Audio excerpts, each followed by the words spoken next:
샬롬, 안녕하세요. 야유의 부동산 정보입니다. 요즘 일산의 가장 핫한 부동산 뉴스는 포스코 건설 시공으로 빛나는 풍동 2지구 도시개발 사업인데요. 바로 더샵 LOE 오피스텔입니다. 아파트 대체 가능 주거용 오피스텔로 아파텔이라고 우리가 보통 부르는데요. 1976실을 공급 예정하고 있습니다. 네, 오피스텔 타입이 전용 84제곱미터로 나오기 때문에요. 아파트 25평형 대체 상품으로 좀 인기를 끌고 있고요. 일기 신도시 일산은 대부분 구축 아파트가 중심이고 또 킨텍스 주변으로 3년 전에 공급된 물량이 현재는 그래도 신축에 해당되고 있어서요. 킨텍스 주변의 주상복합이라든가 오피스텔 가격이 상당히 가파른 상승을 하기도 했습니다. 상승 요인으로는 임대차 3법의 영향도 컸고요. 또 신축 프리미엄, 거기다가 GTX A 노선과 얼마 전 확정된 인천 2호선이 4차 국가철도망 계획에 포함되면서 또 한번 킨텍스의 미래 가치를 좀 끌어올렸는데요. 킨텍스는 강남의 삼성동 분위기가 나는 도시가 되어가고 있지요. 향후 일산 테크노밸리나 고양 영상밸리, CJ 아레나 공연장에 들어올 예정이라서요. 일산 서구의 부가가치, 정말 어마무시하게 좋은 도시가 될 것은 분명해 보입니다. 이뿐만이 아니죠. 당항지구에 들어오는 그 청년 스마트시티 부지에는 반도건설의 49층으로 예상되는 주상복합이 좀 들어올 준비를 하고 있고요.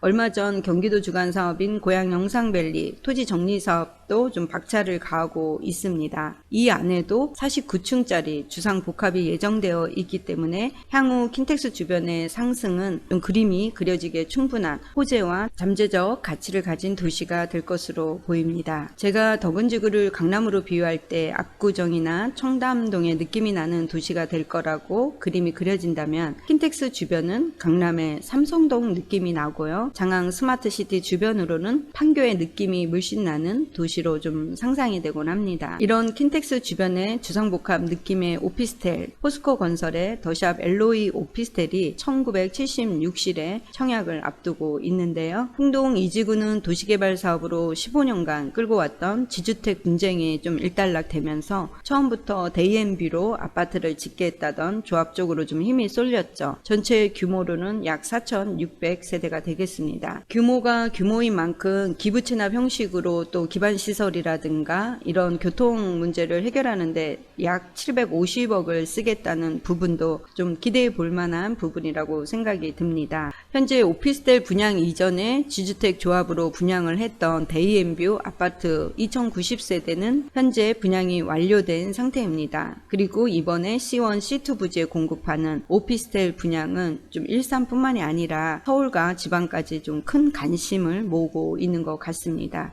제가 오늘 초점을 맞춘 부분은요. 풍동 2지구에 들어올 LOE 오피스텔과 킨텍스 주변 시세와 비교해 보고요. 무주택자라면 LOE 오피스텔 청약을 들어갈 것인가에 대한 고민을 구독자분들과 함께 해보는 시간이 될 것 같습니다. 이미 1주택이신 분들에게는 일산에 자주 나오지 않는 신축에 대한 프리미엄 때문에 갈아타기를 원하시는 분들도 계시겠고요.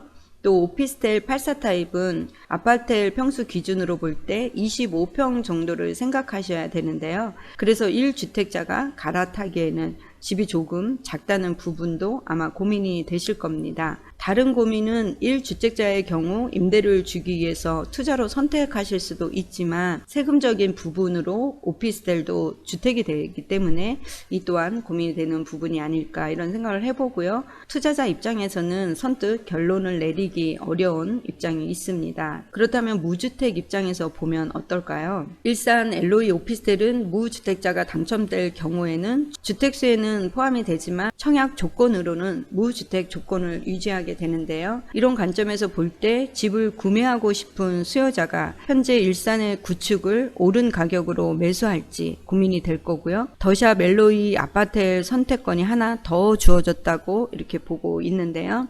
어제 16일 3기 신도시 사전청약 인천 계약 모집 공고가 나왔고요. 7월 28일부터 8월 3일까지 일주일간 특별공급 청약 접수를 하게 됩니다.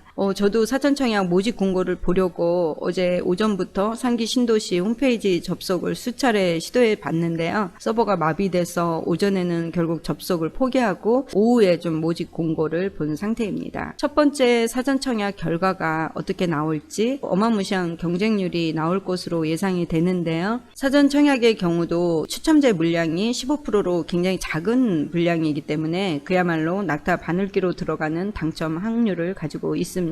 지금 인천 계양에 나오는 부분은 대규모 공공택지 개발이기 때문에 당해 지역 30%, 경기도 20%, 또 서울 수도권 50%의 기회가 있지만 이 15%의 물량이라는 것은 인천 계양이 1050세대인데요. 1050세대 중에 15% 물량이라고 보시면 됩니다. 이 부분은 3기 신도시 본 청약 때는 일반 분양 추첨제를 50%까지 더 늘리겠다 이런 얘기들이 지금 나오고 있어서요. 청약 제도가 어떻게 바뀔지 좀 지켜보면서 3기 신도시 본 청약 때 기회가 있지 않을까 이렇게 생각을 해봅니다. 고양시의 사전 청약은 12월로 예정되어 있고요. 창릉 신도시 1700호와 고양 장항 행복주택 800호가 나오게 되는데 이 또한 엄청난 경쟁률이 예상됩니다. 10월 사전 청약으로는 파주 운정 3지구 1200호가 예정되어 있습니다. 그래서 이 부분도 참고해서 청약을 준비하시면 좋을 것 같고요. 자, 그렇다면 무주택자 분들이 풍동 2지구 LOE 오피스텔을 분양받고 싶으신 마음은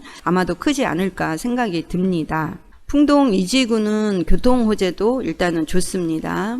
제가 올려드린 서해선 관련된 영상을 보시면 이 서해선과 GTX가 어떤 파급력을 가지고 오는지 좀 자세히 설명해 놓은 영상이 있으니까요. 그 부분도 좀 참고해서 보시면 좋을 것 같고요. 그리고 생활 인프라가 이미 다 되어 있고 거기다 학군까지 완벽하게 준비되어 있는 곳입니다. 단 하나 고민이 있죠. 분양가가 좀 고분양가로 나올 것 같습니다. 분양가가 비싼 이유는 이 C1, C2 부지가 상업용지이고요.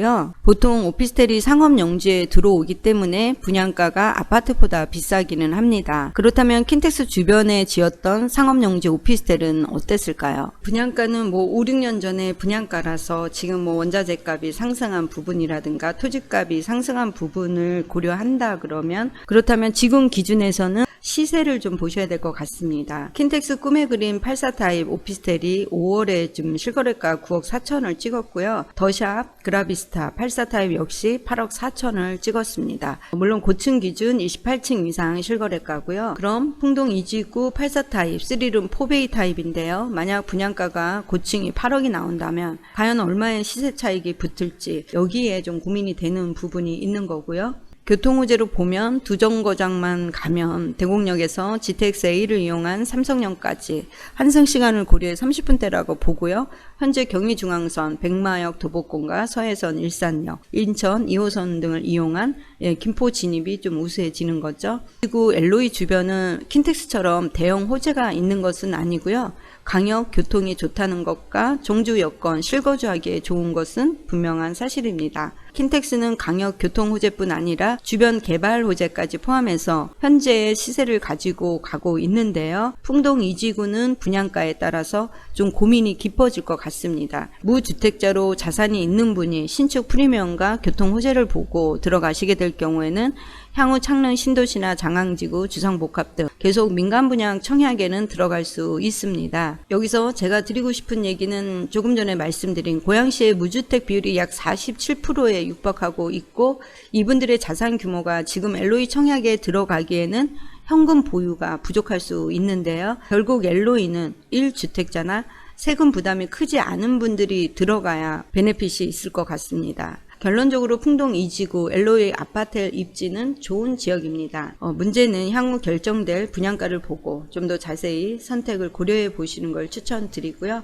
오늘 영상 시청해 주셔서 감사합니다. 코로나 조심하시고요. 다음에 또 만나요. LOE 오피스텔 입지를 다시 한번 보겠습니다. 지금 여기가 풍산역이고요. 여기가 백마역인데요. 여기가 C1 부지입니다. C1-1이고요. 1-2. 여기는 C2 부지 이렇게 되겠습니다. 입지로는 C2 부지가 백마역과 더 가깝고요. 제가 지도로 찍어봤을 때 약 500m 이내로 들어왔기 때문에요. 도보로 백마역 이용이 가능합니다. 풍산역까지는 이 C1 부지에서 풍산역으로 갈 때는 약 700-800m 정도가 나오고요. 네, 현재 풍동 2지구 1, 2블럭이 포스코 건설에서 1조 2천억 원을 들여서 여기에 이렇게 개발을 하는 거고요.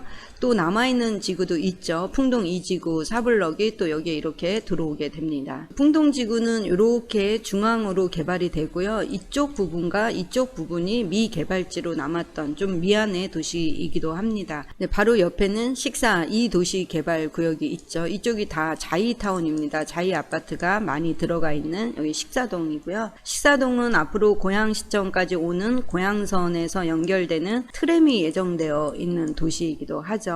이 대곡역까지는 두 정거장입니다. 여기 보시는 대로 백마역에서 대곡역까지는 이렇게 두 정거장만 오시면 곡산역 다음이 바로 대곡역이고요. 네, 대곡역은 현재도 경의중앙선과 지하철 3호선이 지나가고요. 네, 향후에는 GTX A 노선과 또 서해선이 기다리고 있습니다.